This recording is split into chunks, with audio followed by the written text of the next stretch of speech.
नमस्कार, स्वागत है सफलता आईएएस के ऑनलाइन प्लेटफॉर्म में। आज की क्लास में हम स्टार्ट करेंगे unit first geomorphology. First unit आपकी, जिसमें हम पृथ्वी की आंतरिक संरचना को समझेंगे। इससे पहले के टॉपिक्स में हमने यूनिट 10 को पूरा इंडियन ज्योग्राफी कंप्लीट किया था। आज हम यहाँ पर इसका यूनिट फर्स्ट जियोमॉर्फोलॉजी का सेक्शन कंप्लीट करेंगे। तो देखते हैं कि इस सेक्शन से किस तरीके से क्वेश्चन पूछे जाते हैं। और बड़े सिंपल क्वेश्चन आते हैं, याद रखेंगे। What is the main cause of the heat generation in the earth interior, यानी कि पृथ्वी के आंतरिक भाग में जो ऊष्मा जनन है, तो जो ऊष्मा है, जो हीट है, उस हीट का मेन सोर्स क्या है। तो हम जानते हैं कि पृथ्वी को 3 पार्ट में हम नॉर्मली डिवाइड करते हैं। सबसे ऊपर का पार्ट बेटा क्या कहलाता है? क्रस्ट। और क्रस्ट के अंदर का जो पार्ट है उसको हम कहते हैं मेंटल। और मेंटल के जो सबसे इनर पार्ट है उसको बेटा क्या कहा जाता है? कोर। तो क्रस्ट, मेंटल और कोर में डिवाइड करते हैं।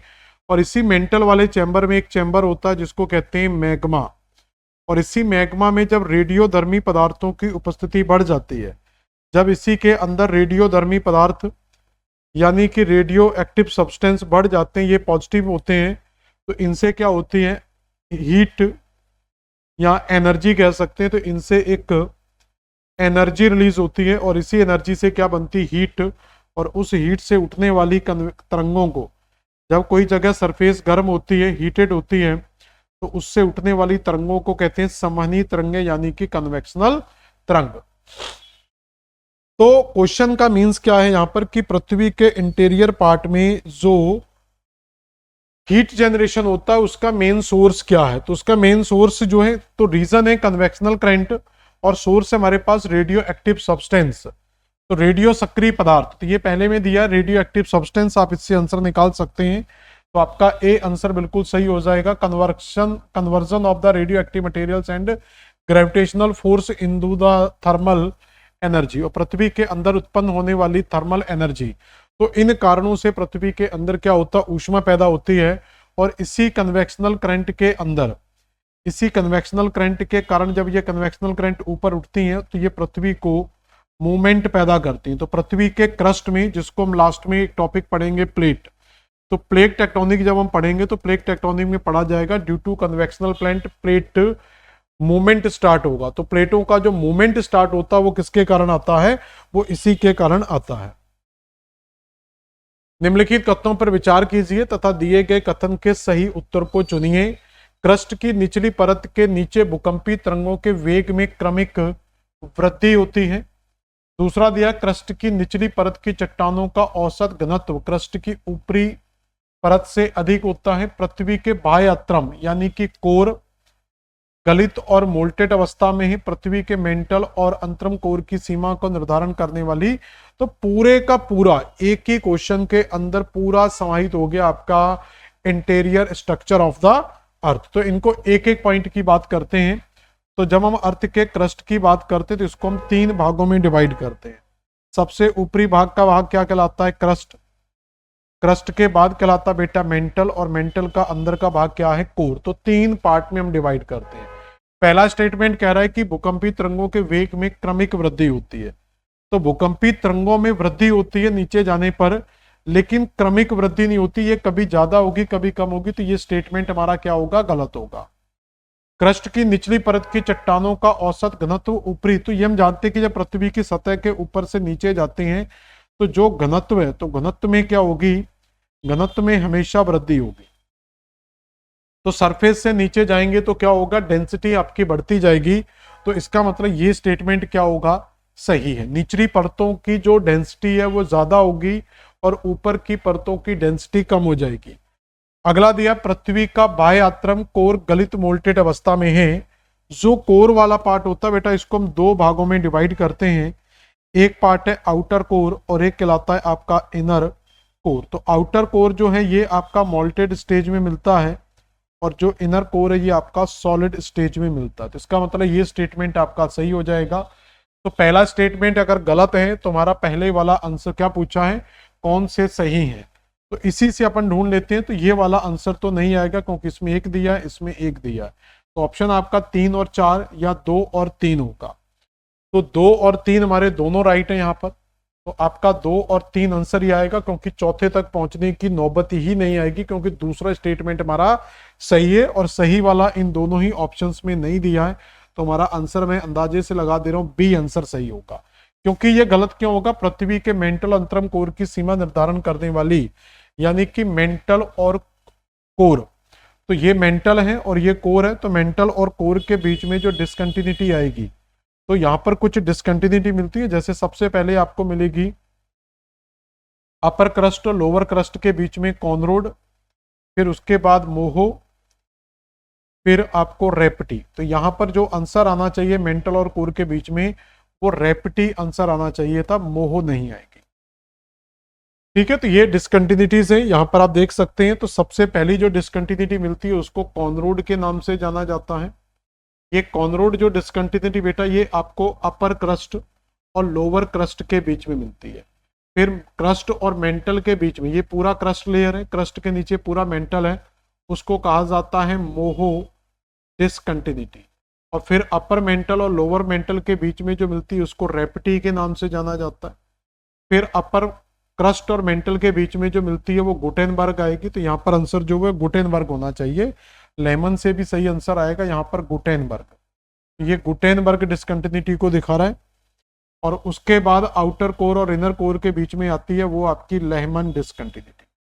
तो इस तरीके से ये कुछ डिसकंटिन्यूटी याद रखेंगे। घनत्व में आपको बता चुका था कि जब हम डेंसिटी की बात करते हैं ऊपर से नीचे, तो 2.8, 3.4, 5, 10, 13 पॉइंट, और एवरेज जो है वो आपका 5.5 है। तो अर्थ की जो एवरेज डेंसिटी आती है वो 5.5 आती है। अगला क्वेश्चन क्या, what is the physical state of the inner most centre part of the earth. तो अर्थ का जो इनर मोस्ट पार्ट है, तो इनर मोस्ट पार्ट क्या होगा? सबसे ऊपरी पार्ट बेटा क्या कहलाएगा? तो सबसे ऊपर का भाग क्या कहलाएगा? क्रस्ट। क्रस्ट के नीचे का पार्ट क्या आ जाएगा? मेंटल। और मेंटल के अंदर के पार्ट को क्या कहते हैं? कोर। ये तीन पार्ट में क्रस्ट, मेंटल, कोर कहलाता है। तो जो कोर है आपका वो सामान्यतः ये माना जाता है कि वो ठोस अवस्था में, और वो भी इसका इनर कोर। तो ये सबसे अंतरम बात की बात कर रहा है, तो कहीं ना कहीं ये बी बॉम्बे की बात कर रहा होगा, यानी कि कोर की बात कर रहा होगा। तो कोर आपका जो कैसा है वो कैसा है? एक ठोस अवस्था में हमें देखने को मिलता है। तो कोर की जो अवस्था मिलेगी वो कैसी मिलेगी? आपको एक ठोस अवस्था मिलेगी। ठीक है, तो अर्थ के इंटीरियर पार्ट को जब हम डिवाइड करते हैं, तो अगर हम डेली के अकॉर्डिंग टू डेली डिवाइड करते हैं, तो यहां पर लिथोस्फीयर, एस्थेनोस्फीयर, मीजोस्फीयर, बेरिस्फीयर में डिवाइड किया जाता है। आईयूजीसी के बेस पर डिवाइड करते हैं या ग्रांट के बेस पर डिवाइड करते हैं तो ये क्रस्ट, मेंटल, कोर में डिवाइड होता है। और अगर स्वेस के बेस पर डिवाइड करते हैं तो ये स्वेस ने जो क्लासिफिकेशन दिया था सियाल, सीमा और नीफे का दिया था। तो ये जो कोर पार्ट है ये आपका किस स्टेज में होता है? तो ये सामान्यतः आपका ठोस अवस्था में होगा, वो भी इनर कोर जो बिल्कुल है वो कैसा होगा? ठोस अवस्था में मिलेगा। अगला बेटा क्वेश्चन क्या, which of the following describe the lithosphere, निम्नलिखित में से कौन सा स्थल मंडल को वर्णन करता है?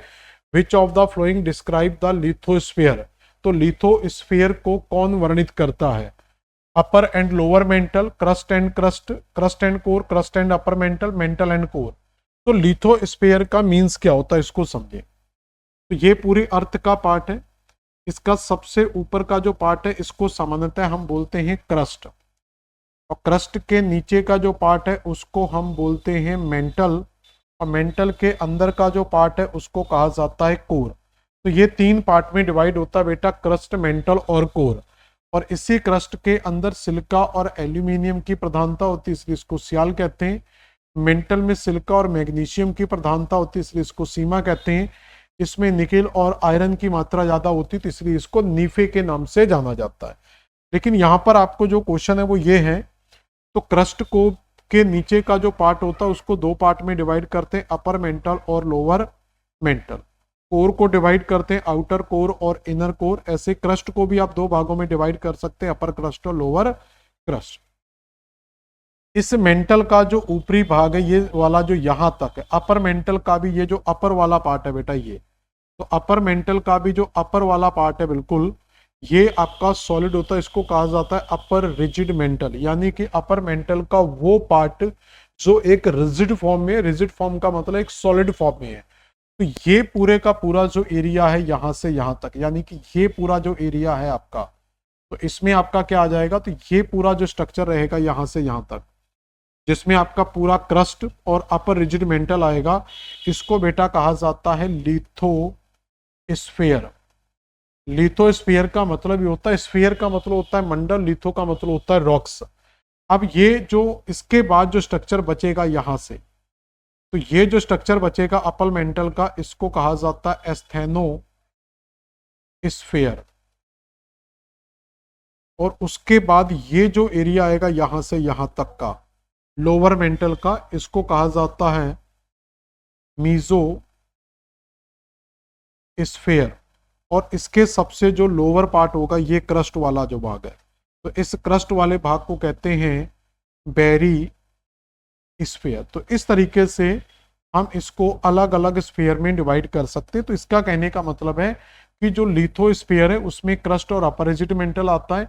सियाल का पोर्शन भी यहाँ पर है। जो एस्थेनोस्फीयर उसको अपर मेंटल, रिजर मेंटल में, तो asthenosphere upper mantle, mesosphere lower mantle और बेरीस्फीयर में पूरे का पूरा कोर कन्वर्ट होता है। तो अब इसमें ऑप्शन के हिसाब से अगर हम जाएंगे तो इसमें मेंटल का पोर्शन तो पूरा आएगा नहीं, क्रस्ट एंड कोर आएगा नहीं, crust and upper mantle, mantle and core. तो एक ही ऑप्शन बचता है हमारे पास, क्रस्ट और अपर मेंटल। और अपर मेंटल में भी कौन सा, अपर रिजिड मेंटल।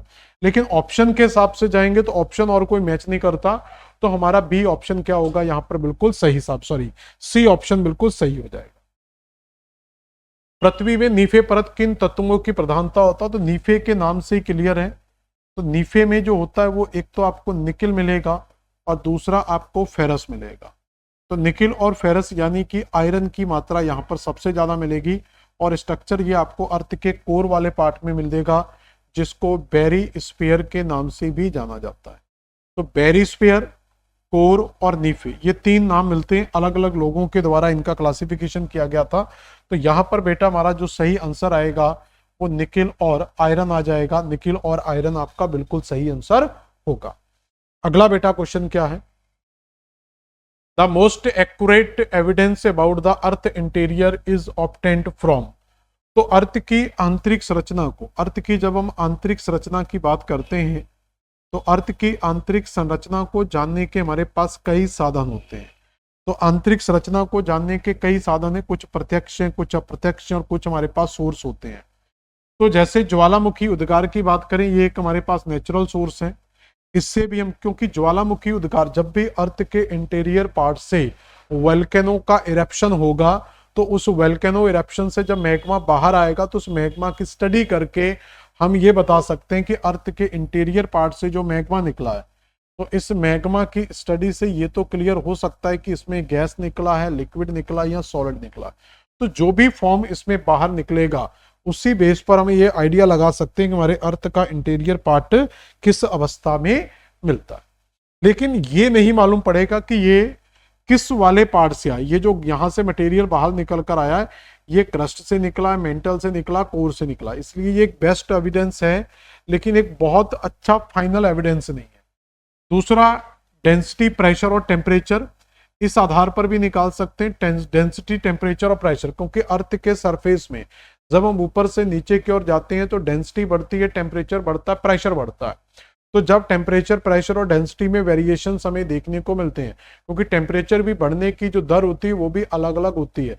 स्टार्टिंग में टेम्परेचर बहुत फास्ट बढ़ता है, बाद में टेम्परेचर के बढ़ने की रेट क्या होने लगती है, कम होने लगती है। तो ये फैक्टर भी काम करते हैं। उसके अलावा सिस्मोलॉजी यानी कि भूकंप, तो ये कारक भी काम करता है। तो इसका मतलब है तीनों ही फैक्टर क्या है, पृथ्वी की आंतरिक संरचना को जानने का सोर्स है। लेकिन क्वेश्चन क्या पूछा है, ऑब्टेन्ड फ्रॉम द एक्यूरेंट एविडेंस। तो सबसे बेस्ट क्या होगा, तो बेटा सबसे बेस्ट जो आंसर आएगा वो हमारा भूकंप आएगा।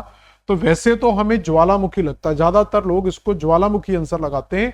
तो ज्वालामुखी पृथ्वी की आंतरिक संरचना को जानने का एक अच्छा स्रोत है, लेकिन उससे भी अच्छा स्रोत क्या है, भूकंप। क्यों भूकंप है, क्योंकि भूकंप की जो उत्पत्ति होती है वो पृथ्वी के आंतरिक भाग में, जैसे ये तीन पार्ट है हमारे पास, क्रस्ट, मेंटल और कोर, सबसे अंदर का भाग कोर। तो ये क्रस्ट, मेंटल और कोर। तो जो भूकंपी तरंगे होती हैं, जो भूकंप की तरंगे होती है वो एस नेचर, तो सामान्यतः दो नेचर मिलते हैं, एक एस तरंग और एक पी तरंग। पी का मतलब होता है प्राइमरी वेव्स और एस का मतलब होता है सेकेंडरी वेव्स। प्राइमरी वेव्स किसी भी मीडियम में मूव कर सकती हैं, सॉलिड, लिक्विड और गैस। यानी कि यहां पर अगर मान लो प्राइमरी वेव्स आती है तो ये सॉलिड, लिक्विड और कोर मतलब सभी मीडियम को क्रॉस कर सकती है। जैसे मान लो ये हमारे पास तीन मीडियम है, तीन मीडियम है, ये आपका सॉलिड है, ये गैस है, ये लिक्विड है। और यहां से अगर पी तरंग आती है, यहां से कोई तरंग आ रही है और वो तीनों मीडियम को क्रॉस करके जा रही है और इसका नाम क्या है, पी वेव। तो पी वेव अगर यहां से जाती है और आर पार जा रही है तो इसका मतलब ये सॉलिड, लिक्विड और गैस तीनों ही प्रकार की प्रॉपर्टीज को क्रॉस करती। लेकिन इसकी वेलोसिटी में भी डिफरेंस आता है। लेकिन एक तरंग ऐसी आती है जो यहां से तो आती है लेकिन इसके बाद वो दिखाई नहीं दे रही है।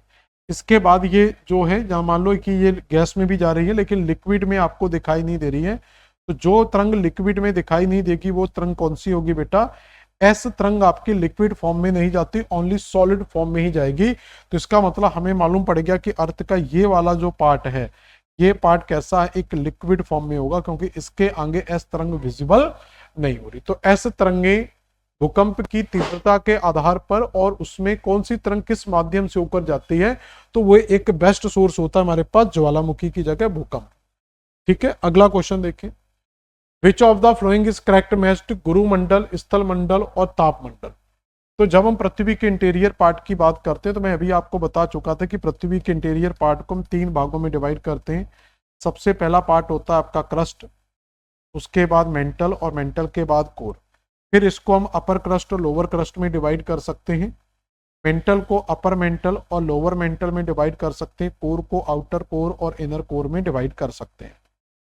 क्रस्ट का जो मेंटल का ऊपरी भाग है ये काफी सॉलिड पार्ट होता मेंटल का, इसको कहते हैं अपर रिजिड मेंटल।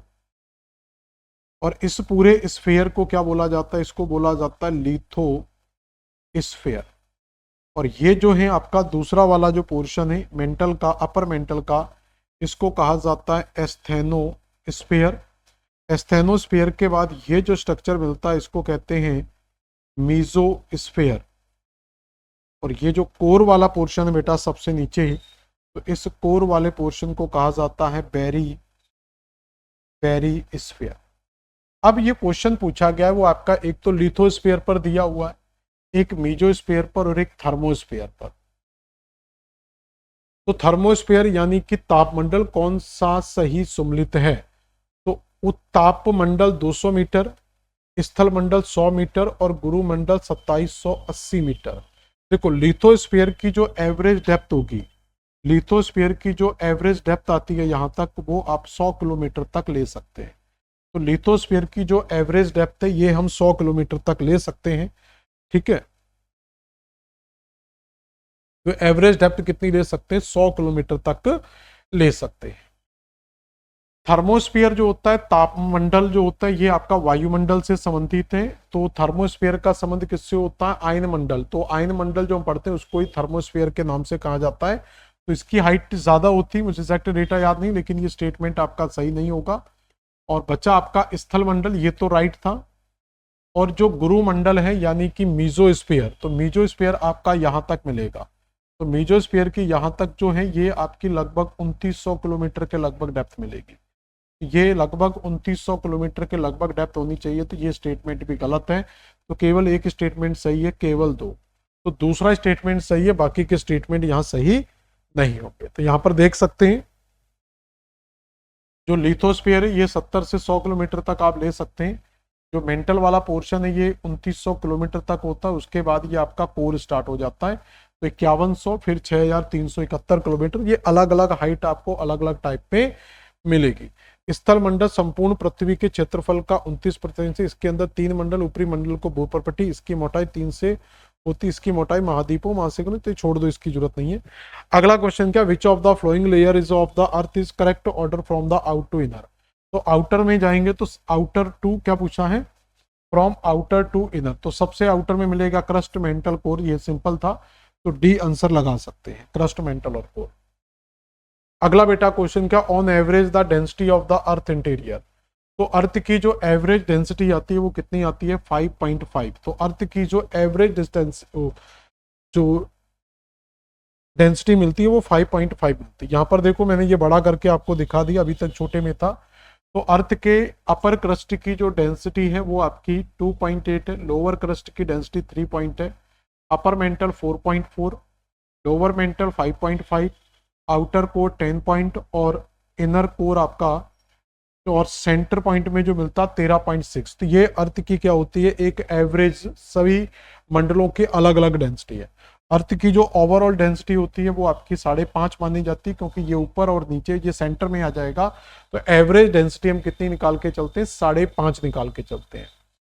इसकी जो डेप्थ है क्रस्ट जो होता है वो 70 किलोमीटर तक, और मेंटल की जो गहराई होती है वो 2900 किलोमीटर तक, कोर की जो गहराई होती है वो 6371 किलोमीटर तक होती है।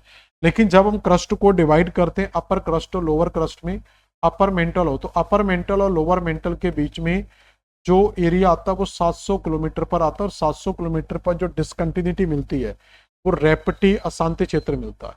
और उसी तरीके से अपर कोर और आउटर कोर और इनर कोर के बीच में 5100 किलोमीटर में जो मिलता है वो लेहमन डिसकंटिन्यूटी मिलती है। तो सबसे पहले जो 70 किलोमीटर पर आपको डिसकंटिन्यूटी मिलेगी उसको क्या कहा जाएगा, मोहो डिसकंटिन्यूटी। तो 70 किलोमीटर तक मोहो डिसकंटिन्यूटी, तो मोहो डिसकंटिन्यूटी के ऊपर क्रस्ट है और उसके नीचे मेंटल है, तो ये सबसे मुख्य होती है मोहो डिसकंटिन्यूटी। उसके बाद क्रस्ट के बाद जब मेंटल स्टार्ट होता है तो क्रस्ट और मेंटल के बीच में जो मेन डिसकंटिन्यूटी मिलती है उसको कहा जाता है गुटेनबर्ग। तो क्रस्ट मेंटल के बीच में क्या मिलेगी, गुटेनबर्ग डिसकंटिन्यूटी। लेकिन फिर जब हम अपर क्रस्ट और लोअर क्रस्ट में डिवाइड करते हैं, अपर क्रस्ट और लोअर क्रस्ट में डिवाइड करते हैं तो यहाँ पर जो डिसकंटिन्यूटी मिलती है उसको कॉनरेड कहा जाता है। अपर मेंटल लोअर मेंटल में डिवाइड करते हैं तो रेपटी, आउटर और इनर में डिवाइड करते हो तो लेहमन। और सभी डिसकंटिन्यूटी के साथ में मैंने डेप्थ लिखी हुई है।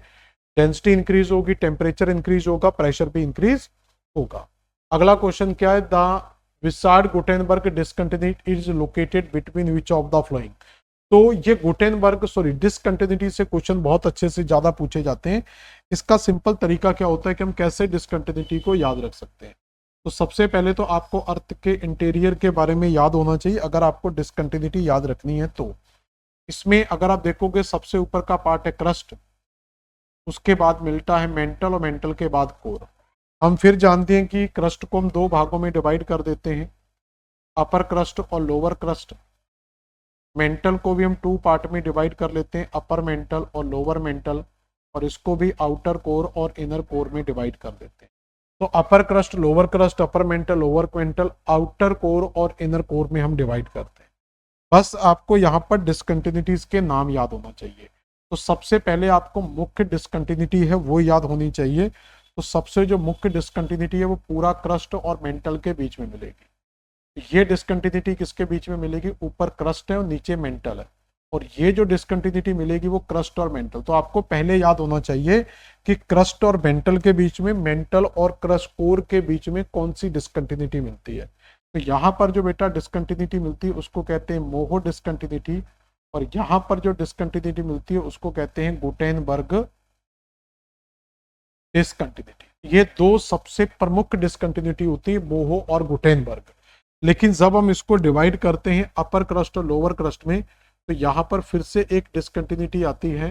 तो अपर क्रस्ट और लोअर क्रस्ट के बीच में जो डिसकंटिन्यूटी आती है यहाँ पर, तो इसको कहते हैं कॉनरोड। तो यहाँ पर कौन सी मिलेगी, कॉनरोड डिसकंटिन्यूटी। फिर ऐसे यहाँ पर याद रखेंगे तो अपर मेंटल और लोअर मेंटल के बीच में जो डिसकंटिन्यूटी आती है उसको कहा जाता है बेटा रेपटी डिसकंटिन्यूटी या रेपटी असंबंधता। और इसी तरीके से आउटर कोर और इनर कोर के बीच में जो मिलती है उसको कहते हैं लेहमन। तो कुल मिला के अगर आप क्रम देखोगे तो इसको ऐसा याद रख लेना, कैमरा, ठीक है, कैमरा करके याद रख लेना, और कैमरा के बाद गला याद रख लेना। तो कैमरा गला याद रखोगे कि पृथ्वी के गले में क्या रखा हुआ है, कैमरा। तो कॉनरोड, मोहो, रेपटी, गुटेनबर्ग और लेहमन, ये आपको क्रम से याद हो जाएगा। अब आप क्वेश्चन के हिसाब से कुछ भी निकाल सकते हैं। तो गुटेनबर्ग डिसकंटिन्यूटी इज लोकेटेड, तो ये गुटेनबर्ग डिसकंटिन्यूटी दी हुई है। तो गुटेनबर्ग डिसकंटिन्यूटी किसके बीच में होगी, देखो जरा। तो जो गुटेनबर्ग डिसकंटिन्यूटी है कितनी संभावनाएं हो सकती हैं। तो गुटेनबर्ग डिसकंटिन्यूटी में पहला आंसर ये हो सकता है कि ये गुटेनबर्ग जो है ये मेंटल और कोर के बीच में होती है। तो पहला आंसर आपका ऑप्शन वो बना सकता है कि ये मेंटल और कोर के बीच में है। दूसरा ये हो सकता है कि ये लोअर मेंटल और कोर के बीच में है। तीसरा हो सकता है कि ये लोअर मेंटल और आउटर कोर के बीच में है। और चौथा हो सकता है कि ये मेंटल और आउटर कोर के बीच में। तो ऐसे करके कई ऑप्शन बना सकता है इसके, क्योंकि ये मुख्य डिसकंटिन्यूटी के साथ ये मेंटल के लोअर मेंटल और कोर के आउटर कोर के बीच में भी स्थित है। तो अब ऑप्शन क्या दिया है वो हमें देखना होगा। तो यहाँ पर दिया हुआ है lower mental and upper mental. तो लोअर मेंटल अपर मेंटल के बीच में रेपिटी है। मैं इसको इसलिए करा रहा हूं क्योंकि जब भी आप ये क्वेश्चन इस तरीके का करोगे तो आपको इस तरीके का डायग्राम बहुत जरूरी बनाना आना चाहिए, तब आप इसको कर पाओगे। तो ये स्टेटमेंट हमारा गलत हो जाएगा। अपर मेंटल और निचला कोर, तो ये अपर मेंटल हो गया और ये निचला कोर हो गया, तो ये दोनों का कोई संबंध नहीं है, ये भी आंसर नहीं आएगा। अपर क्रस्ट और लोअर क्रस्ट, तो क्रस्ट के बीच में तो ये आएगी नहीं। अब दिया हुआ है ऊपरी क्रस्ट और निचली मेंटल, गुटेनबर्ग, मेंटल और कोर वाला आंसर होना चाहिए। ये आंसर हो सकता था ना, ये वाला पहला वाला, तो ये भी आंसर नहीं होगा, ये वाला भी नहीं होगा, क्योंकि क्रस्ट से तो इसका कोई लेना देना नहीं है। ये वाला मैंने गलत क्रॉस कर दिया है। तो ये वाला आप अगर ऑप्शन देखोगे पहले वाला, तो यहाँ पर क्या है, तो ये लिखा हुआ है निचली मेंटल, यानी कि ये वाले पोर्शन की बात कर रहा है, और ऊपरी कोर यानी कि ये वाला। तो उन्होंने जो ऑप्शन बनाया ये वाला, यहां से ऑप्शन दिया lower mental and outer core. तो कितनी संभावनाएं हो सकती है वो सारी आपको यहाँ पर क्लियर होनी चाहिए। तो बेटा सही आंसर अपन क्या लगा लेते हैं, ए आंसर सही कर लेते हैं। अगला क्वेश्चन क्या है, ये डाटा सेट मैंने आपके लिए लिखा हुआ है, ये सिर्फ आप पीडीएफ में से लास्ट में रीड कर लेंगे, वैसे आपके पास नोट्स वगैरह बने होते हैं तो कोई प्रॉब्लम्स नहीं आती है। अगला क्वेश्चन क्या, discontinuity between the earth upper and lower core. तो आप अपर कोर एंड लोअर कोर, या इसको आउटर कोर और इनर कोर भी कह सकते हैं। तो देखो तरीका वही है कि आप इस तरीके के क्वेश्चन करने के लिए फटाफट अर्थ को बनाओ, देखो कितना टाइम लगेगा बनाने में। तो जहां पर डिवाइड करो क्रस्ट, मेंटल और कोर, फिर इसको डिवाइड करो upper crust, lower crust, upper mantle, lower mantle, outer core और इनर कोर, और फिर कैमरा गले वाली यहाँ पर ट्रिक लगा दो। तो यहाँ पर लगा दो पहले कैमरा और फिर लगा दो इसका गला। गला थोड़ा नीचे होता है, कैमरा ऊपर रहेगा, ये सारी डिसकंटिन्यूटी हो जाएंगी। तो पहली कौन सी हो जाएगी बेटा, कॉनरोड, दूसरी हो जाएगी मोहो, तीसरी हो जाएगी रेपटी, चौथी हो जाएगी गुटेनबर्ग, और पांचवी हो जाएगी लेहमन। बस आप क्वेश्चन देख लो कि बेटा क्या पूछा जा रहा है। तो क्वेश्चन ये कह रहा है कि discontinuity between the upper core and lower core, तो ये वाली बात हो रही, तो ये आउटर कोर और इनर कोर की बात हो रही, यानी कि वो कहीं ना कहीं लेहमन डिसकंटिन्यूटी की बात कर रहा है। तो हम क्या लगा सकते हैं, लेहमन डिसकंटिन्यूटी आंसर लगा सकते हैं। अगला क्वेश्चन क्या, which of the following statement about the earth's interior structure is false. तो कौन सा स्टेटमेंट यहां पर सही नहीं है। एस्थेनोस्फीयर, एस्थेनोस्फीयर का मतलब होता है लिथोस्फीयर के नीचे एस्थेनोस्फीयर, यानी कि मेंटल वाले पोर्शन की बात हो रही है, आंशिक पिघला हुआ है। तो ये हम जानते हैं कि ये मोल्टेड स्टेज में मिलता है, तो ये स्टेटमेंट सही हो सकता है। पृथ्वी करोड़ निकिल और आयरन, तो हम जानते हैं कि जो कोर वाला पोर्शन है इसको नीफे के नाम से जानते हैं, जिसमें निकिल और आयरन की प्रधानता में ज्यादा मिलती है। तो ये स्टेटमेंट भी क्या है, सही है। पृथ्वी का भूपृष्ठ अधिकांशतः मैग्नीशियम से निर्मित है। तो पृथ्वी का जो भूपृष्ठ है, भूपृष्ठ का यानी कि हिंदी में देख लेते हैं क्या लिखा हुआ है, मानी कि क्रस्ट।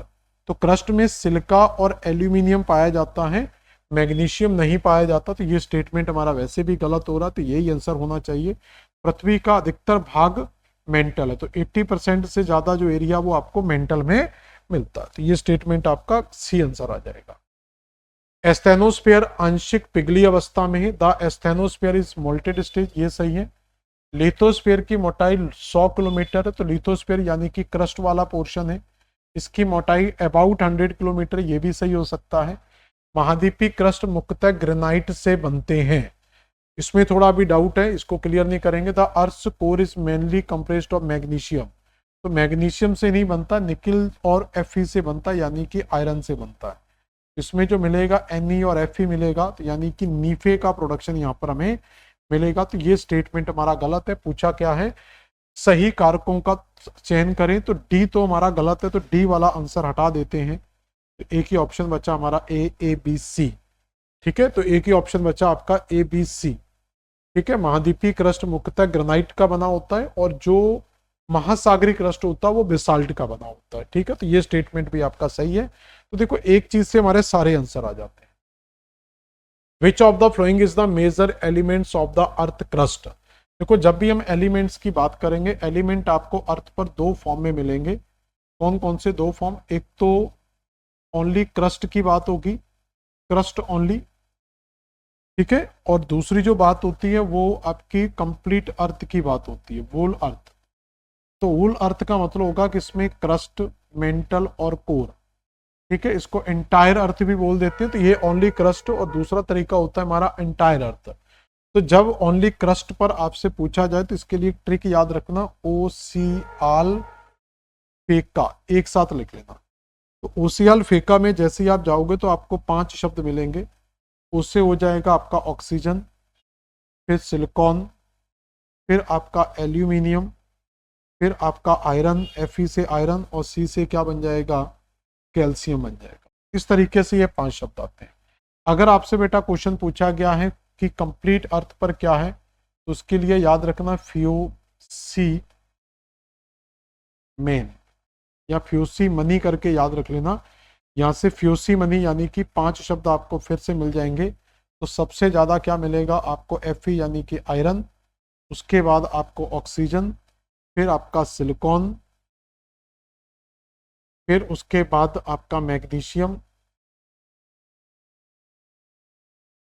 और उसके बाद आपको मिलेगा निकेल। तो ये 5 तत्व। अब देखो ऑक्सीजन की अगर हम बात करेंगे तो ऑक्सीजन पृथ्वी के क्रस्ट में फर्स्ट नंबर पर पाया जा रहा है। तो क्रस्ट के अकॉर्डिंग ऑक्सीजन की मात्रा पूरी पृथ्वी पर सबसे ज्यादा पाई जाती है, लेकिन अगर हम पूरी पृथ्वी की बात करें तो ये आपका सेकंड नंबर पर आ रहा है। उसी प्रकार से आयरन की बात करेंगे तो आयरन यहाँ पर आपका 4th नंबर पर आता है अर्थ के क्रस्ट में, और इंटायर अर्थ पर जाएंगे तो इसकी पोजीशन क्या है? फर्स्ट। तो ऐसे ही आपको क्या करेगा? सेंटेंस बना के कि संपूर्ण पृथ्वी पर पाया जा रहा है, मुख्य पृथ्वी पर पाया जा रहा है, तो आपको सेंटेंस बना के कंफ्यूज कर सकता है। ये क्या पूछा है कि कौन परत का, पृथ्वी की परत का मुख्य तत्व है? तो पृथ्वी के क्रस्ट में एल्यूमिनियम, आयरन, ऑक्सीजन और सिलिकॉन, सबसे ज्यादा क्या पाया जाएगा? ऑक्सीजन। तो हमारा सही आंसर क्या होगा? सी। तो सबसे ज्यादा क्या पाया जाता है यहाँ पर? ऑक्सीजन आपको देखने को मिलता है। क्लियर? ये सीक्वेंस याद रख लेना। अगला देखेंगे, Conrad discontinuity is formed between the. तो अब कॉनरोड पर क्वेश्चन आए, तरीका वही है कि फटाफट इसको बनाओ और सॉल्व करो। ठीक है ना, बनाकर सॉल्व कर लेना। सबसे ऊपर का पार्ट क्रस्ट, यहाँ पर मेंटल, यहाँ पर कोर। क्रस्ट को 2 भागों में डिवाइड करेंगे, अपर क्रस्ट, लोअर, अपर क्रस्ट और lower crust, upper mantle, lower mantle, outer core और इनर कोर। तो 2-2 पार्टों में डिवाइड हो जाएगा। फिर कैमरा लगा दो, तो ये मैंने लगा दिया कैमरा, और इसके गले में तो कैमरा गला लगा दो। अब इनसे सारे नाम निकाल लो। तो पहली कौन सी होगी? कॉनरोड। फिर कौन सी होगी? मोहो। मोहो के बाद कौन सी होगी बेटा? रेपटी। और रेपटी के बाद गुटेनबर्ग, और गुटेनबर्ग के बाद कौन सा होगा बेटा? लेहमन। ये अलग अलग क्वेश्चन किसके ऊपर पूछा गया है? Conrod discontinuity. तो जब क्वेश्चन आपको कॉनरोड डिस्कंटिन्यूटी यानी कि इस डिस्कंटिन्यूटी पर पूछ रहा है, तो ऑप्शन भी इसी के हिसाब से होना चाहिए। तो इसका संबंध आपका केवल क्रस्ट से है, तो मेंटल से इसका कोई लेना देना नहीं है। सीमा और निफे, सियाल और सीमा, आउटर एंड इनर कोर, तो कोर से भी इसका लेना देना नहीं है। तो सियाल का मतलब होता है क्रस्ट, और सीमा का मतलब होता है, सीमा का मतलब होता है मेंटल। और ये तो इसमें वैसे तो ऑप्शन ये वाला बन रहा है बी बॉम्बे, तो बी बॉम्बे के अलावा कोई ऑप्शन नहीं है। बी बॉम्बे के अलावा यहाँ पर कोई ऑप्शन नहीं है। तो सियाल का मतलब होता है, तो सियाल आपका इस लेयर में पाया जाता है, सिलिका और एल्यूमिनियम, और जो सीमा होता है वो आपका मेंटल में पाया जाता है। वैसे ये क्वेश्चन मोहो डिस्कंटिन्यूटी का बनना चाहिए था, लेकिन ऑप्शन के हिसाब से जाएंगे तो फिर आपको केवल बी मिलेगा और कोई ऑप्शंस नहीं है। अगला क्वेश्चन क्या है? The structure of the earth below the mental, the core is mainly composed of. तो पृथ्वी ग्रह की संरचना में मेंटल के नीचे कोर मुख्यतः किस रूप में होता है? तो मेंटल के नीचे अगर हम जाएंगे तो सबसे ऊपर भाग क्रस्ट, क्रस्ट के बाद मेंटल और मेंटल के बाद कोर। तो मेंटल के नीचे जो कोर है, जो आउटर कोर और इनर कोर में अगर डिवाइड करेंगे तो आउटर कोर आपका एक मॉल्टेड स्टेज में है और जो इनर कोर है वो आपका एक सॉलिड स्टेज में है। तो इसमें क्या होना चाहिए, तो और ये क्या पाया जाता है इसमें, इसमें क्या पाया जाता है, तो इसमें निकिल और Fe पाया जाता है, इसमें सिलिका और मैग्नीशियम और इसमें सिलिका और एल्यूमिनियम, इस तरीके से तत्व मिलते हैं। तो इसमें आपको आयरन लगा सकते हैं क्योंकि यहाँ पर Fe मिल ही रहा है, तो आप क्या आंसर लगा सकते हो, आयरन। अगला क्या है, the upper part of the mental on which earth crust float is called. तो मेंटल के ऊपरी भाग, तो ये आपका क्रस्ट हो गया, सबसे ऊपरी भाग क्रस्ट, ये मेंटल और ये कोर और ये क्रस्ट। तो मेंटल के ऊपरी भाग on which the earth crust float is called. तो मेंटल का ऊपरी भाग जिसके ऊपर पृथ्वी की सतह तैरती है, यानी कि ये जो क्रस्ट वाला भाग है जिसको मांगे जाके प्लेट में कन्वर्ट करेंगे, लिथोस्फीयर का जो पार्ट है। और ये अपर मेंटल में अगर हम देखेंगे तो अपर मेंटल के नीचे लोअर मेंटल, अपर मेंटल को कहा जाता है एस्थेनोस्फीयर, जो एक मॉल्टेड स्टेज के अंदर आपको मिलता है। तो जो प्लेट है, जो क्रस्ट है, वो एस्थेनोस्फीयर के ऊपर क्या करता है, फ्लोट करता है। तो इसका सही आंसर क्या लगाएंगे हम, डी दिल्ली, इसका बिल्कुल सही आंसर आ जाएगा। तो इसका सही आंसर क्या लगाएंगे आप, डी दिल्ली लगाएंगे, एस्थेनोस्फीयर। अगला क्वेश्चन क्या बेटा, on average at what depth does the temperature increase by the 1 degree centimeter we gone inside the earth. तो 32 मीटर, ठीक है ना। तो प्रत्येक 32 मीटर की गहराई में अगर हम जाते हैं तो बी बॉम्बे आंसर करना, ये मत करना ये कलर हो गया है, ये तो वैसे ही हुआ है। तो 32 मीटर की गहराई में, यानी कि हम अर्थ के इंटीरियर पार्ट में हम जाएंगे, तो स्टार्टिंग में 32 मीटर अगर हम जाते हैं तो 32 मीटर में 1 डिग्री टेम्परेचर इंक्रीज होता है। तो एवरी 32 मीटर, और ये मैक्सिमम होता है आपका 100 किलोमीटर पर। 100 किलोमीटर पर जो टेम्परेचर बढ़ता है वो 32 मीटर की दर से बढ़ता है। उसके बाद टेम्परेचर तो बढ़ता है, तो याद रखना पृथ्वी की सतह, अगर हम यहाँ सरफेस से नीचे जा रहे हैं तो यहाँ पर याद रखना तापमान में तो लगातार वृद्धि होगी, तापमान में लगातार वृद्धि होगी, लेकिन तापमान की जो रेट है, तो तापमान में जो वृद्धि दर है, तापमान की जो वृद्धि दर है, तो वृद्धि दर में क्या आ जाती है, कमी। यानी कि कंटिन्यू टेम्परेचर बढ़ेगा। जैसे आप दौड़ना स्टार्ट करते हैं तो स्टार्टिंग में आप बहुत फास्ट दौड़ते हैं, धीरे धीरे आपकी रनिंग स्लो होती जाती है। तो आप डिस्टेंस तो कंटिन्यू दौड़ ही रहे हैं ना, डिस्टेंस तो कवर हो रही है, लेकिन आपकी दौड़ क्या होती है, वो धीरे धीरे स्लो हो जाती है। कौन सा कथन सत्य नहीं है, पृथ्वी का अधिकांश भाग मेंटल है, ये स्टेटमेंट सही है। पृथ्वी की परत सियाल से बनी है, तो earth crust made of sial, ये भी सही है। सागर तल सीमा से बना है, ocean floor is made of Seema, silica और मैग्नीशियम। तो उसके बाद सियाल सीमा के ऊपर तैरता है, तो ये तो क्लियर नहीं, इसमें थोड़ा सा कंफ्यूजन है। सागर तल सीमा के ऊपर तैरता है, ये सही हो सकता है। क्यों सही हो सकता है, क्योंकि जब हम डिवाइड करते हैं तो 3 लेयर्स में हम डिवाइड करते हैं। तो सबसे ऊपर की जो लेयर, इसमें किसकी प्रधानता होती है, तो सबसे ऊपर की लेयर में सिलिका और एल्यूमिनियम की प्रधानता है, और दूसरी लेयर में वो सिलिका और मैग्नीशियम की प्रधानता है। तो ऑप्शन क्या है कि सागर तल, और सागर तल का संबंध किससे होगा, क्रस्ट से। तो क्रस्ट सागर तल सीमा से, सॉरी, पृथ्वी सागर तल सीमा से बना हुआ है या के ऊपर तैरता है, तो ये स्टेटमेंट सही है। सीमा फ्लोट ओवर सियाल, तो सीमा सियाल के ऊपर नहीं बल्कि सियाल सीमा के ऊपर फ्लोट करता, तो ये स्टेटमेंट आपका गलत है, तो ये उल्टा लिखा हुआ है। तो सियाल सीमा के ऊपर, सियाल सीमा के ऊपर तैरता, ना कि सियाल सीमा सियाल के ऊपर तैरती है। अगला क्वेश्चन क्या है, तरल अवस्था में निकिल और लोहे से बनी पृथ्वी की सबसे भारी और सबसे आंतरिक परत को क्या कहा जाता है, तो उसको क्या कहा जाता है, नीफे। तो सिंपल आंसर है ये तो। अगला क्वेश्चन क्या है, which layer is the earth mainly composed of the silicate of iron and magnesium. तो किस परत में लोहा और मैग्नीशियम सिलिकेटों से बनी होती है। तो इसमें क्या होगा, मेंटल कोर, आइनर कोर, क्या होगा इसका आंसर, बताओ जल्दी।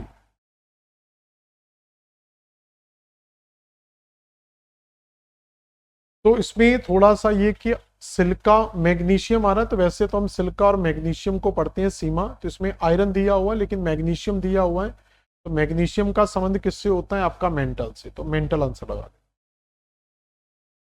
अगला क्वेश्चन क्या है, according to the national geographical society what is the thickness of the mantle. तो मेंटल की एवरेज थिकनेस क्या होगी, 2900। ठीक है ना। तो ये पूरे क्रस्ट को जब हम डिवाइड करते हैं तो सबसे ऊपरी जो भाग है तो वो आपका क्रस्ट कहलाएगा। और क्रस्ट की जो एवरेज मोटाई है, क्रस्ट की जो एवरेज मोटाई है वो 70 से या 30 से 100 किलोमीटर के बीच में मिलती है। एवरेज 70 किलोमीटर कई लोग लिखते हैं, तो ये याद रखना। उसके बाद जब हम मेंटल में जाते हैं तो मेंटल की जो डेप्थ आपको मिलती है यहाँ तक, तो ये आपको 2900 किलोमीटर तक मिलती है। और उसके बाद जो कोर है वो 6371 किलोमीटर आपको मिलता है, 6371 किलोमीटर। तो इस तरीके से तो ये हो गया आपका क्रस्ट, ये मेंटल और ये कोर। तो क्रस्ट कहाँ तक है, मेंटल कहाँ तक है और कोर कहाँ तक है। लेकिन इसी में जब हम डिवाइड करते हैं अपर क्रस्ट और लोअर क्रस्ट में, अपर मेंटल लोअर मेंटल, तो यहाँ पर जो डेप्थ आती है वो आपकी 700 किलोमीटर की डेप्थ आती है। और फिर आउटर कोर और इनर कोर, अपर मेंटल और लोअर मेंटल में डिवाइड करेंगे, आउटर कोर इनर कोर में डिवाइड करेंगे। ये जो डेप्थ मिलती है, ये डेप्थ आपको कितनी मिलती है, ये आपको 5100 किलोमीटर।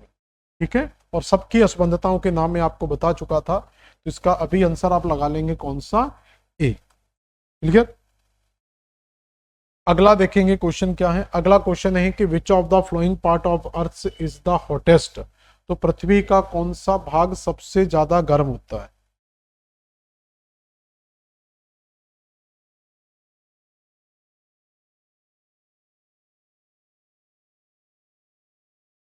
तो ये क्वेश्चन के बाद आप देखेंगे question number 22, national geography society के अनुसार मेंटल की मोटाई कितनी है। तो ज्योग्राफिकल सोसाइटी के अनुसार पूछा जा रहा है कि मेंटल की गहराई कितनी है। तो जब हम मेंटल को यहाँ पर नॉर्मली डिवाइड करते हैं, पूरी अर्थ को समझ लो एक बार। तो जब हम इसको डिवाइड करेंगे क्रस्ट, मेंटल और कोर में, तो इसकी जो नॉर्मल क्रस्ट की जो मोटाई, ये क्रस्ट वाला बेल्ट है, तो क्रस्ट की जो नॉर्मल डेप्थ आप देखोगे यहाँ तक जो क्रस्ट की डेप्थ आती है, ये आपकी 30 से 100 किलोमीटर तक आप इसको एवरेज कर सकते हो। मेंटल, ये पूरे का पूरा मेंटल है, तो मेंटल की जो डेप्थ आती है वो यहाँ से यहाँ तक रहेगी। तो इस पॉइंट से इस पॉइंट तक जो मेंटल की डेप्थ आएगी 30 से 100 किलोमीटर, और यहाँ पर जो डेप्थ आएगी वो 2900 किलोमीटर तक आप आएगी। और ये जो कोर का जो डेप्थ होगा मेन, वो 6371 किलोमीटर तक आती है। तो इस तरीके से हम इसको 3 पार्ट में डिवाइड करते हैं, तो क्रस्ट की डेप्थ, मेंटल की डेप्थ और कोर की डेप्थ। लेकिन जब हम इसको डिवाइड और करेंगे तो मेंटल को जब हम 2 भागों में डिवाइड करते हैं, अपर मेंटल और लोअर मेंटल, तो यहां पर जो डेप्थ आती है इस पॉइंट तक, ये आपकी 700 किलोमीटर आती है। और फिर हम मेंटल को जब कोर को भी 2 पार्ट में डिवाइड करते हैं, और यहां पर जो डेप्थ आती है ये आपकी 5100 किलोमीटर तक आती है। और इन्हीं पर सारी की सारी असंबद्धताएं स्थित हैं। जैसे यहाँ पर जो असंबद्धता आती है वो आपकी मोहो डिस्कंटिन्यूटी आती है, यहाँ तक जो आती है वो रैपिटी डिस्कंटिन्यूटी आती है। 2900 में जो रहती है वो गुटेनबर्ग रहेगी, और 5100 में जो रहेगी वो आपकी लेहमन डिस्कंटिन्यूटी रहेगी। और एक डिस्कंटिन्यूटी यहाँ पर मिलती है अपर और लोअर क्रस्ट के बीच में, तो इसको कहते हैं कॉन्ट्रोल। तो ये डिस्कंटिन्यूटी की डेप्थ भी आपसे पूछी जा सकती है। तो अभी जो हमारा आंसर आएगा वो ए सही आंसर आएगा। तो 2900 किलोमीटर हम आंसर लगा सकते हैं। अगला क्वेश्चन क्या है, which of the flowing part of the earth is hottest. तो पृथ्वी का कौन सा भाग सबसे ज्यादा हॉटेस्ट स्टेज में मिलेगा। तो वो आपका मेंटल वाला हिस्सा है, क्योंकि यहाँ पर क्या मिलते हैं आपको, रेडियोधर्मी पदार्थ मिलते हैं। तो यहाँ पर मिलने वाले रेडियोधर्मी पदार्थों के कारण इसका टेम्परेचर क्या सबसे ज्यादा रहता है। अगला क्वेश्चन क्या है, which of the following is the thinnest layers of the earth. तो पृथ्वी की सबसे पतली लेयर कौन सी है। तो सबसे थिन यानी कि सबसे पतली लेयर कौन सी है। तो पतली लेयर की अगर हम बात करेंगे पूरे पृथ्वी में, तो 3 पार्ट में हम डिवाइड करते हैं। तो सबसे जो मैक्सिमम वॉल्यूम मिलेगा वो मेंटल के अंदर, लगभग 80% जो आपको वॉल्यूम जो है वो मेंटल के अंदर मिलता है। उसके सेकंड नंबर कोर का आता है। सबसे कम जो थिकनेस आती है वो क्रस्ट की आती है। तो सबसे कम जो रहता है मोटा, वो कौन सा पार्ट रहता है आपका, क्रस्ट की मोटाई। ठीक है। अगला क्वेश्चन क्या है, study of the following statement about the interior of the earth, choose the correct option. तो पृथ्वी के अभ्यंतर के बारे में कुछ कथन दिए गए हैं और इनमें सही कथन की हमें पहचान करनी है। तो सही आंसर क्या होगा, बाह्य भूपृष्ठ का औसत घनत्व 2.8 पाया जाता था, average density of the outer crust. ठीक है, अब देखते हैं इसको, ये सही है या गलत है। उसके बाद दूसरा क्या क्या है, भूपृष्ठ प्रवाह से गुटेनबर्ग अस्पंदता द्वारा पृथक किया जाता था, या crust is separate from the mantle. तो क्रस्ट और मेंटल जो डिवाइड होते हैं वो आपका दिया हुआ गुटेनबर्ग, तो गुटेनबर्ग डिस्कंटिन्यूटी से नहीं, ये किससे होंगे, मोहो डिस्कंटिन्यूटी से डिवाइड होना चाहिए, तो ये स्टेटमेंट आपका गलत होगा। अगला दिया है, प्रवाह कोर सीमा के सारे पी तरंगे वेव में अचानक वृद्धि हो जाती है at the mantle core boundary, the P waves increase the suddenly.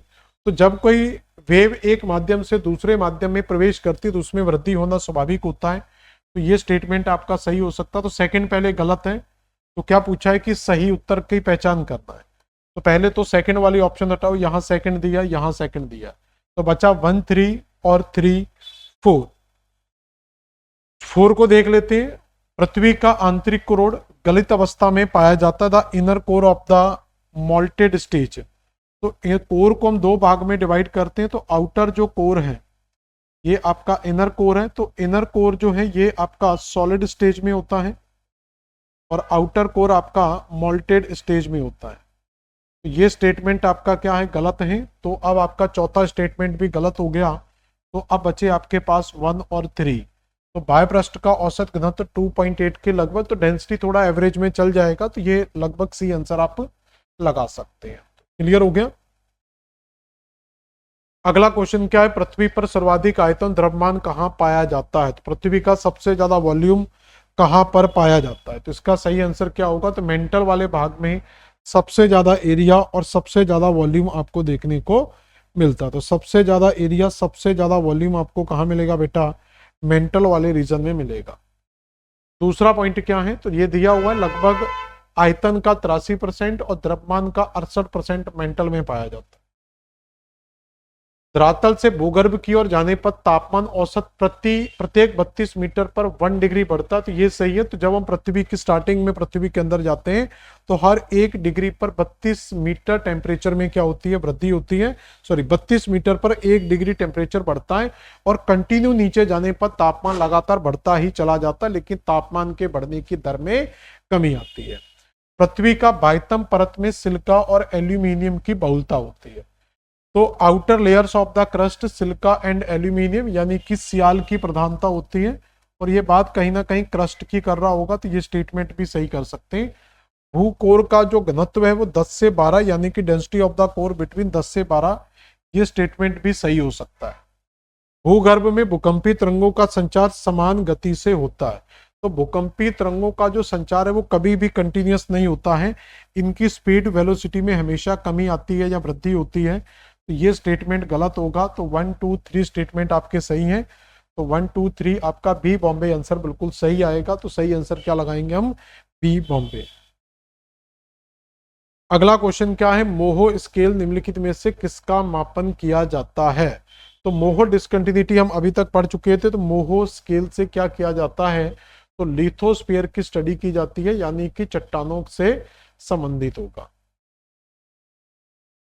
Next बेटा क्वेश्चन क्या है, which was can pass through the core mantle region, तो कोर और मेंटल को कौन पार कर सकते। देखो जो एस तरंग है ये केवल सॉलिड मीडियम में ही मूव करती है, एस फॉर सॉलिड याद रख लिया करो।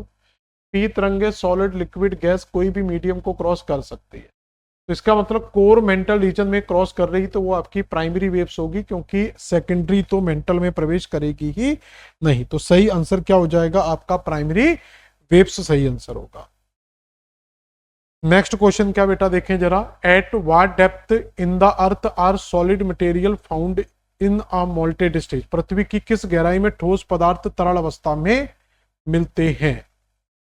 तो ये लगभग 100 किलोमीटर लगा सकते हैं। जो आपका क्रस्ट के नीचे का जो बेल्ट है उसके बारे में बताया जा रहा है, तो वहां पर आपको ये आंसर मिल जाएगा। तो मेंटल में 100 से 200 किलोमीटर की गहराई पर भूकंपी तरंगों की गति बंद हो जाती है, इसे निम्न गति मंडल कहा जाता है। तो ये होता क्या है कि यहाँ पर ये जो हमारी क्रस्ट है, तो क्रस्ट का जो एरिया है, क्रस्ट के नीचे मेंटल मिलेगा। हम 3 भाग में डिवाइड करते हैं, क्रस्ट मेंटल कोर। मेंटल को 2 भागों में डिवाइड करते हैं, अपर क्रस्ट अपर मेंटल और लोअर मेंटल। इसमें भी क्या होता है कि जो मेंटल का ये जो एरिया है लगभग 200 किलोमीटर की डेप्थ तक का। तो ये 200 किलोमीटर की डेप्थ तक का जो एरिया, इसको कहा जाता है जोन ऑफ लो वेलोसिटी, क्योंकि ये लिक्विड में तो आ रहा है, यानी कि तरल अवस्था वाला तो है, लेकिन तरल का भी क्या सॉलिड पार्ट है, तो इसको कहते हैं zone of low velocity. The moments of plate the earth crust and appear mental drives energy from which of the flowing source. तो पृथ्वी की प्रपट्टी और ऊपरी मेंटल में प्लेटों के संचलन निम्नलिखित में से किस माध्यम से शक्ति प्राप्त करते हैं। तो मैं आपको ये पहले ही क्वेश्चन हमारा पहला यहीं से स्टार्ट हुआ था कि जो पृथ्वी के अंदर मेंटल वाले पार्ट में, यानी कि एस्थेनोस्फीयर के अंदर जो आपका रेडियो एक्टिव सब्सटेंस पाया जाता है, तो पृथ्वी के जो क्रस्ट है, यहाँ पर ये मानो को कि ये हमारी पृथ्वी का क्रस्ट है, और क्रस्ट के नीचे जो मेंटल वाला पार्ट है, ये पूरे का पूरा जो पोर्शन है वो किसका है, मेंटल का। यहाँ पर काफी ज्यादा क्या पाए जाते हैं, रेडियो एक्टिव सब्सटेंस पाए जाते हैं। तो due to radio active substance क्या होगा, यहाँ पर हीट जनरेट होगी, टेम्परेचर बढ़ेगा, टेम्परेचर बढ़ेगा तो यहाँ से क्या उठेंगी, कन्वेक्शनल करंट ऊपर की ओर उठेंगी। जब कन्वेक्शनल करंट ऊपर उठेंगी तो टकराकर कुछ कन्वेक्शनल करंट इस दिशा में मुड़ेंगी, कुछ कन्वेक्शनल करंट इस दिशा में मुड़ेंगे। तो जब ये अलग अलग दिशा में मूवमेंट करेंगे तो ये पृथ्वी के कुछ हिस्से को इस तरफ, कुछ हिस्से को इस तरफ, यानी कि यहाँ पर एक जॉइंट बना सकते हैं।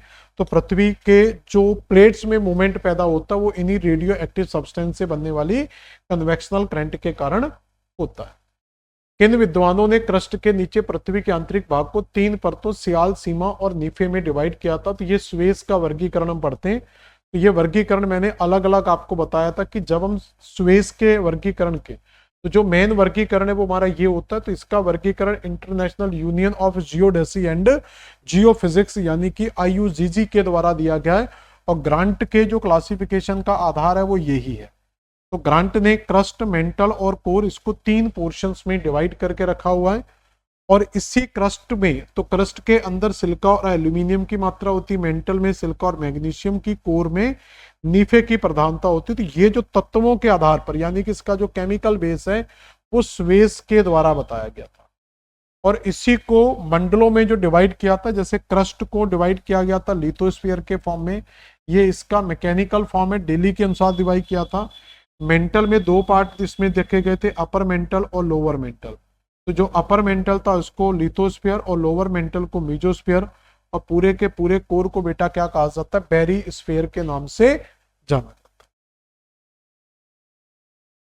अगला क्वेश्चन देखें। According to the international association of geodesy and geophysics the average thickness of the earth crust. तो जिसकी अभी हम बात कर रहे थे, जियोडेसी एंड जियोफिजिक्स IUGG के अनुसार जो एवरेज डेप्थ दी गई है वो आपको 30 किलोमीटर याद रखना है।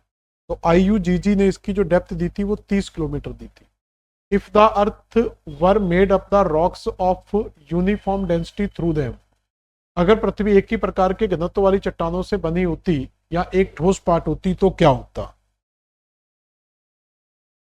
तो जब भी कोई मीडियम की बात की जाएगी तो याद रखना इसका सबसे बड़ा जो इम्पैक्ट है वो सिस्मिक वेव्स पर, यानी कि भूकंपी तरंगों पर पड़ेगा।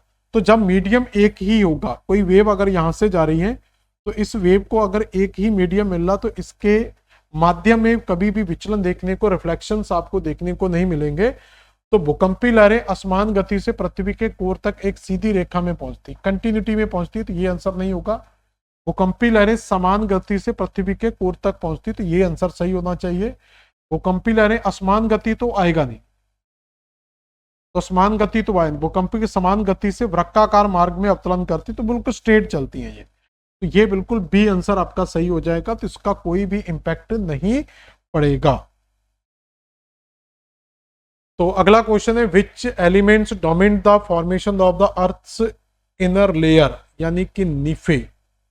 ठीक है ना, तो पृथ्वी की आंतरिक परत नीफे के निर्माण में किन, तो नीफे के नाम से क्लियर हो जाता है, निकिल और आयरन मिलेगा। तो ये तो बिल्कुल इजी फ्री वाला क्वेश्चन होता है। ऐसे जो क्वेश्चन होते हैं ये बिल्कुल आपको गिफ्टेड क्वेश्चन होते हैं अगर ऐसे क्वेश्चन एग्जाम में आ जाते हैं। तो ये आज की क्लास में हमने क्या किया, अर्थ का इंटीरियर स्ट्रक्चर पूरा आपको कंप्लीट करा दिया, और बहुत सिंपल टॉपिक था क्योंकि इस यूनिट की हमें शुरुआत करनी थी। तो इस यूनिट की शुरुआत के लिए ही हमने क्या किया है, यहां पर इस टॉपिक को स्टार्ट किया था जिससे हम अर्थ के इंटीरियर पार्ट की स्टडी कर सके। और जो नेक्स्ट पार्ट हम कवर करेंगे, नेक्स्ट पार्ट के अंदर हम इसका वैगनर का जो सिद्धांत है, जो आपके सिलेबस में, यहां से आपका मुख्य सिलेबस स्टार्ट हो जाएगा, तो वैगनर का सिद्धांत और जो महाद्वीपीय विस्थापन था, तो वैगनर का सिद्धांत और महाद्वीपीय जो विस्थापन सिद्धांत है उसको हम अगली क्लास के अंदर चर्चा करेंगे। तो नेक्स्ट क्लास में आपको इंतजार करना होगा इस क्लास का, और बहुत ही इंपॉर्टेंट क्लास होगी जिसमें सारे के सारे 2025 तक के अपडेट क्वेश्चंस को हम लेंगे। इस टॉपिक से बहुत ज्यादा करंटली क्वेश्चंस नहीं पूछे जाते, यूजीसी नेट इसको ज्यादा टारगेट नहीं करता है, लेकिन अन्य एग्जाम्स में ये पूछा जाता है। लेकिन हमें इस टॉपिक की यूनिट के स्टार्टअप के लिए इस टॉपिक को पढ़ना बहुत जरूरी था, क्योंकि अगर आप क्रस्ट मेंटल कोर नहीं जानते हैं तो फिर आगे जाकर जो प्लेट टेक्टोनिक्स पढ़ेंगे उसमें आपको प्रॉब्लम्स आएंगे, इसलिए हमने बेसिकली इस टॉपिक को स्टडी किया था। तो आज की क्लास यहीं समाप्त करेंगे, मिलते हैं नेक्स्ट क्लास में, धन्यवाद।